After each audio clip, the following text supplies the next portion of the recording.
శ్రీ సాయిరామ్. సమర్థ సద్గురు సాయినాథ్ మహారాజుకి జై. బాబా భక్తులందరికీ నమస్కారము. సాయి కుటుంబ సభ్యులందరూ ఆ సాయినాథుని ఆశీస్సులతో సుఖంగా, ఆయురారోగ్యాలతో, అఖండ అష్టైశ్వర్యాలతో సంతోషంగా ఉండాలని అనుదినము ఆ సాయినాథుని కోరుకుంటున్నాను. ఈరోజు మన వీడియోలో బాబాగారైతే మన జీవితానికి సంబంధించిన ఒక శుభవార్త చెప్పాలనుకుంటున్నారు. అదేమిటో బాబా మాటల్లోనే విందాం ఫ్రెండ్స్. బిడ్డ, ఇక్కడ ఉన్న ఒక శివలింగాన్ని తాకునాయన.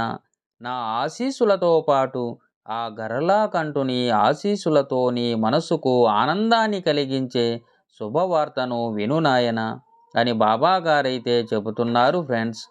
చూడండి ఫ్రెండ్స్, బాబా అందించే శుభవార్త వినే ముందు నాది ఒక చిన్న విన్నపం. ఈ వీడియో మీకు నచ్చినట్లయితే లైక్ చేయండి, సాయి బంధువులందరికీ చేరే విధంగా షేర్ చేయండి. క్రొత్తగా ఈ ఛానల్ని చూస్తున్నట్లయితే సబ్స్క్రైబ్ చేయండి ఫ్రెండ్స్. ఇంకెందుకు ఆలస్యం, ఆ బాబా నామాన్ని స్మరిస్తూ ఆ గరళకంఠుని శివలింగాన్ని తాకండి ఫ్రెండ్స్. బిడ్డ, నాకు కుడివైపున ఉన్న శివలింగాన్ని తాకావా నాయన? బిడ్డ, నీకు నా ఆశీస్సులతో పాటు ఆ గరళకంఠుని ఆశీస్సులు కూడా తోడు అయ్యాయి నాయన. ఈరోజు నువ్వు నీ మనసుకు ఆనందకరమైన శుభవార్త వింటావు. నువ్వు ఎదురు చూస్తున్న వార్త నీకు చేరవేస్తాను నాయన. నువ్వు ఎదురు చూస్తూ ఉండు బిడ్డ.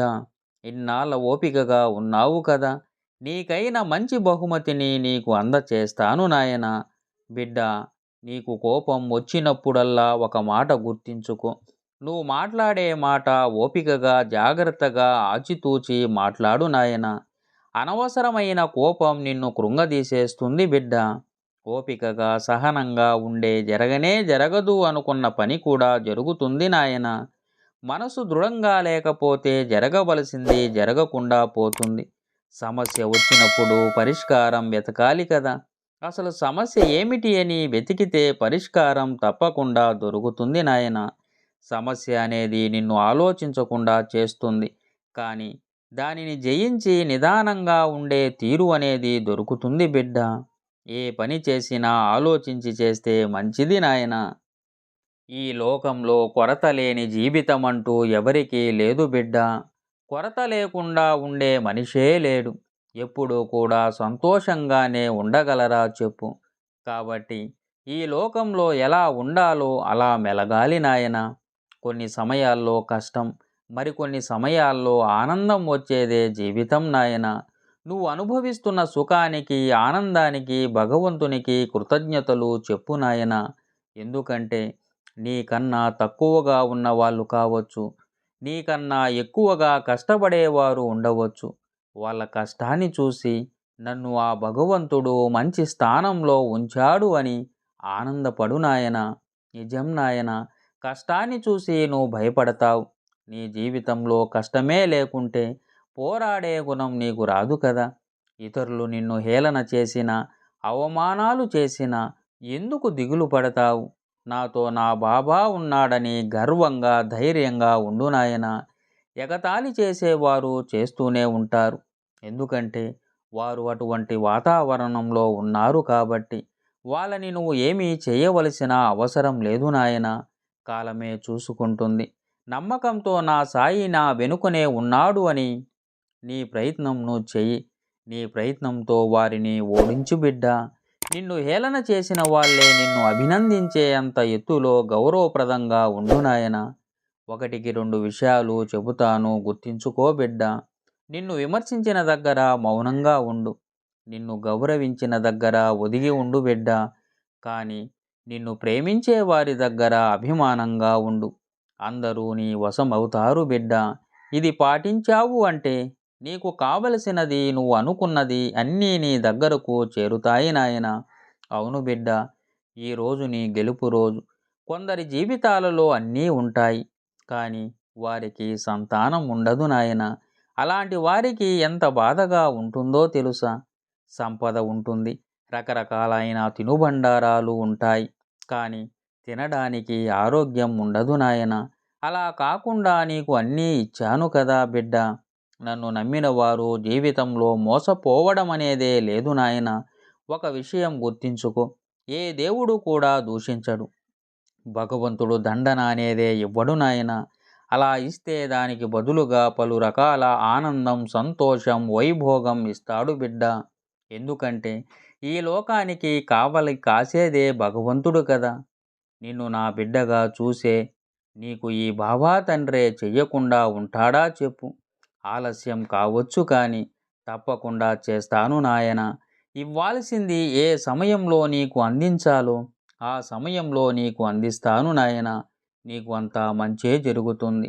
నేను నీతో ఉన్నాను అనే నమ్మకాన్ని నువ్వు బలపరుచుకో బిడ్డ. నా బిడ్డను ఆశీర్వదించడానికి, సహాయం చేయడానికి తప్పకుండా ఎప్పుడు నీతోనే ఉంటాను నాయన. నిజాయితీగా జీవిస్తున్నావు కదా బిడ్డ. ఈ లోకంలో నిజాయితీగా ఉంటే కష్టాలు వస్తూనే ఉంటాయి నాయన. కష్టం వచ్చిందని నీ దారి మార్చుకోవద్దు. నీ మార్గంలోనే వెళుతూ ఉండు. నీకైన లక్ష్యాన్ని నువ్వు దృష్టిలో పెట్టుకో నాయన. తప్పకుండా నీ లక్ష్యాన్ని చేరుకుంటావు.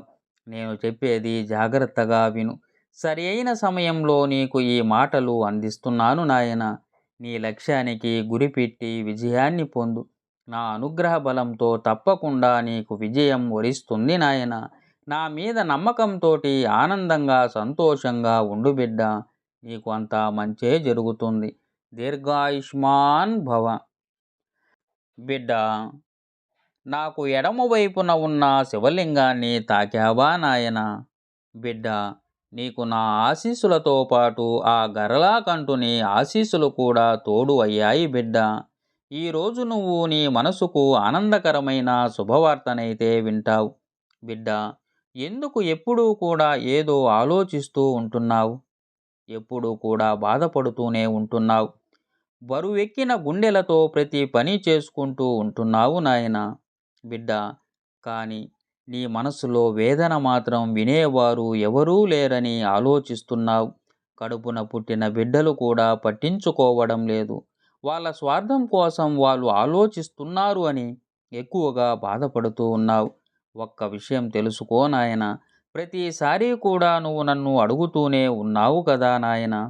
బాబా, నా బిడ్డల కోసం నేను ఎన్ని చేశాను, నా భర్త కోసం నేను ఎన్ని చేశాను, లేదంటే నా భార్య కోసం నేను ఎన్ని చేశాను, అయినా కూడా నన్ను ఎందుకు అర్థం చేసుకోవడం లేదు, నా మనసుకు ఎందుకు ఇంత కష్టపెడుతున్నావని చెప్పి ప్రతిరోజు కూడా నువ్వు ప్రశ్నించుకుంటూనే ఉంటున్నావు బిడ్డ. అంతేకాకుండా నీ బాధలన్నీ కూడా నాతో చెబుతూ ఉన్నావు. బాబా, ప్రతిరోజు కూడా నీతో చెబుతూ ఉన్నాను కదా. బాధలన్నీ తీరే రోజు ఎప్పుడు వస్తుంది బాబా అని నన్ను అడుగుతూనే ఉన్నావు బిడ్డ. ఒక విషయం తెలుసుకో నాయన. ఈ రోజుల్లో ఎవరికి వారే స్వార్థపరులు బిడ్డ. ఈ బిడ్డలు కేవలం వారికి కావలసిన దానికోసం మాత్రమే ఆలోచిస్తూ ఉంటారు. అదేవిధంగా ఆ పని ఏ సమయానికి అవ్వాలి అని చెబితే దాని గురించే ఆలోచిస్తూ ఉంటారు నాయన. ఎవరి మనస్తత్వానికి తగ్గట్లుగా వారు నడుచుకుంటూ ఉంటారు. నీ గురించి ఆలోచించేవారు ఎవరు ఉండరు నాయన. అందరూ కూడా స్వార్థపరులే బిడ్డ. అలా కాకుండా నువ్వు నీ గురించి ఆలోచించుకోకుండా నీ చుట్టుపక్కల ఉండే స్వార్థపరుల కోసం ఎందుకు బిడ్డ నువ్వు ఇంతలా కృంగిపోతున్నావు? ఈ క్షణం నుంచి నువ్వు నీ కోసమే ఆలోచించుకో. అప్పుడు అందరూ కూడా నీ గురించి ఆలోచించడం మొదలు పెడతారు నాయన. కేవలం నీ పనులు నువ్వు చేసుకుంటూ ఉండు. వారికి అవసరమైనప్పుడు వారికి కావలసిన సహాయం చేసి నీ భవిష్యత్పై శ్రద్ధ పెట్టుకో నాయన. నీ గురించి పట్టించుకొని వారి కోసం ఇకనైనా ఆలోచించడం మానేసి నీ పనులు నువ్వు చేసుకోవడం మొదలు పెట్టుకో నాయన. నా జీవితం మారే రోజు ఎప్పుడు వస్తుంది బాబా అని నన్ను అడుగుతూ ఉన్నావు కదా. నువ్వు నీ గురించి నువ్వు చేసే పనుల మీద శ్రద్ధ పెట్టి ఆలోచించుకొని వాటి వైపు నువ్వు అనుకూలంగా ప్రవర్తించుకుంటూ ఏదైనా ఒక లక్ష్యాన్ని నీ జీవితానికి ఏర్పాటు చేసుకొని ఆ లక్ష్యం కోసం ముందడుగు వేసినప్పుడు, అందులో విజయం సాధించినప్పుడు, అప్పుడు తప్పకుండా ఎవరైతే నిన్ను నిర్లక్ష్యం చేశారో, ఎవరైతే నిన్ను అవమానించారో వారందరూ కూడా ఏదో ఒక రోజు నీ విలువను గుర్తిస్తారు బిడ్డ. నీ విలువ వారు గుర్తించవలసిన అవసరం కూడా నీకు లేదు. అంటే నీ విలువ ఎంతమంది తగ్గించినా సరే తగ్గనిది నాయన. నీ విలువ ఎంతమంది ఎన్ని రకాలుగా కూడా చెప్పుకున్నా తరగనిది. బిడ్డ, నువ్వు ఏమిటో నాకు తెలుసు. నిన్ను కన్న నీ తల్లిదండ్రులకు తెలుసు. ఇంకా ఎవరో ఏదో అన్నారని చెప్పి దాని గురించి ఆలోచించి నీ మనసు పాడు చేసుకోవలసిన అవసరం లేదు నాయన. నీ గురించి ఇతరులు చాటుగా ఏదో చెప్పుకుంటున్నారు అంటే నువ్వు జీవితంలో ఎదుగుతున్నావని నువ్వు అర్థం చేసుకోవాలి బిడ్డ. ఎందుకంటే నీ గురించి అడిగే ధైర్యం ఎవ్వరికీ లేదు. నువ్వు సగం గెలిచినట్టే నాయన. నువ్వు చేసే న్యాయమైన పనులు ఏవైతే ఉన్నాయో అవి ఎప్పుడూ కూడా ఎవరి కంట్లో పడకపోయినా సరే ఏదో ఒక రోజు తప్పకుండా నీ విలువను గుర్తిస్తారు నాయన. ఎంతమంది తగ్గించాలని చూసినా నీ విలువ కొంచెం కూడా తగ్గదు బిడ్డ. బిడ్డ, ఒక విషయం గుర్తించుకో. లోకులు కాకులు లాంటి వారు. నీ ఇంటి గోడ దగ్గరకు వచ్చి కాకి అరుస్తూ ఉంటే ఏమైనా పట్టించుకుంటావా? లేదంటే నీ ముందుకు కుక్క వచ్చి అరుస్తూ ఉంటే దాని గురించి ఆలోచిస్తూ కూర్చుంటావా? ఒక్కసారి దాని గురించి చెప్పు నాయనా బిడ్డ నాకు. ఎవరో ఏదో అంటున్నారని అనుకుంటున్నారేమోనని ఏదైనా మాట్లాడుకుంటూ ఉన్నారేమోనని చెప్పి నీ భవిష్యత్తుని నీ జీవితాన్ని పాడు చేసుకోవలసిన అవసరం లేదు నాయన. అనేవాళ్ళు ఎలాగైనా అనుకుంటారు. అనుకునేవాళ్ళు ఏమి చేసినా అనుకుంటారు బిడ్డ. ఎంత మంచికి పోయినా చెడు ఎదురవుతుంది. అంటే వారి దృష్టిలో నీ పైన చెడు అభిప్రాయం ఉంది. లేదంటే నిన్ను చూడలేక కావాలనే నిన్ను చెడ్డదాన్ని చేస్తున్నారు బిడ్డ. కాబట్టి ఇవన్నీ కూడా వేటిని కూడా మనసులో పెట్టుకోవద్దు నాయన. కేవలం నీ లక్ష్యం వైపు మాత్రమే అడుగు వెయ్యి నాయన. ఈ రోజుల్లో తోబుట్టువులు ఎవ్వరూ కూడా నిన్ను ఆదరించడం లేదు బిడ్డ. నువ్వు చూసుకోవడం ఎంతో ముఖ్యం. నీది అని ఎందుకు చెబుతున్నాను అంటే బిడ్డ, ఎందుకంటే ఇప్పుడు ఉండే పరిస్థితులు ఏవైతే ఉన్నాయో ఇవన్నీ కూడా అనుకూలించని పరిస్థితులలో నువ్వు ఎన్నుకునే మార్గం ఏదైతే ఉంటుందో అది ముమ్మాటికి కూడా తప్పు కాదు నాయనా. ఇకనైనా నువ్వు తెలుసుకొని విలువ పెంచుకునే ప్రయత్నం చెయ్యి బిడ్డ. బాబా, మరి నా కష్టాలు ఎప్పుడు తీరుస్తావని కూడా అడుగుతూ ఉన్నావు కదా నాయన. అది చాలా దగ్గరలోనే ఉంది బిడ్డ. అందుకే నీకు ఈ సందేశాన్ని అందిస్తున్నాను. నువ్వు శ్రద్ధ సబూరితో ఉంటూ నీ పనులను నువ్వు చేసుకుంటూ నీ మనసును ప్రశాంతంగా ఉంచుకుంటూ నీ ఆరోగ్యంపై దృష్టి పెట్టుకుంటూ సాధించాలి అనుకునే లక్ష్యం వైపు నువ్వు అడుగు ముందుకు వేసుకుంటూ వెళుతూ ఇలా అయితే తప్పకుండా విజయం ఏదైతే ఉందో అది తప్పకుండా తొందరలోనే నిన్ను చేరుతుంది నాయన. నువ్వు ఎవరి మాట పట్టించుకోవద్దు. ఎవరి గురించి కూడా ఆలోచించవద్దు. ఎవరు చెప్పే మాటలు వినవద్దు. ఎవరి మాటలు కూడా నమ్మవద్దు నాయన.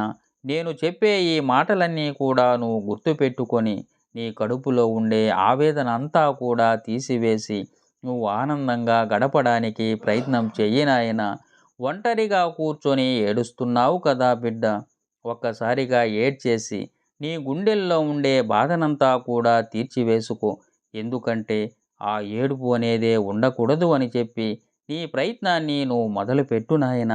జీవితాన్ని నీకు ఇచ్చింది ఎంతో అమూల్యంగా మార్చుకుంటావని. అంతేకాని పిచ్చి పిచ్చి ఆలోచనలతోటి పాడు చేసుకొని జీవితంలో ఏ లక్ష్యం లేకుండా ఉండవద్దు నాయన. ఇదంతా కూడా నేను నీ మేలు కోరి నీకు మంచి జరగాలని నీ తండ్రి స్థానంలో ఉండి ఇస్తున్న సందేశం నాయన.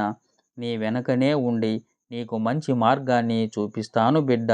నీకు అంతా మంచే జరుగుతుంది. నీకు నా ఆశీస్సులు ఎప్పుడూ ఉంటాయి నాయన. దీర్ఘాయుష్మాన్ భవ. చూడండి ఫ్రెండ్స్, బాబాను నమ్మండి, మీకు అంతా మంచే జరుగుతుంది. ఓం శ్రీ సాయిరామ్. సర్వే జనా సుఖినో భవంతు.